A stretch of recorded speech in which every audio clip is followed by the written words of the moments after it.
Hello everyone, today I'm going to show you how to add clickable link to Facebook post. So there's a quick tutorial in 1 minute. So I will be just tapping at YouTube first of all. An example, this is the Grand Theft Auto 6 trailer and I want to just copy the link of this YouTube video. I want to just tap on it share, just finding the copy link as well. I want to just go back and open my Facebook application on my mobile device. You will see what's on your mind. So first of all, I want to just tap on it, and before pasting you will be just write anything like checkout.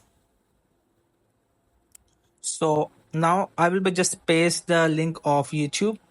So you will just wait for the moment. You will see this is the clickable link to Facebook post.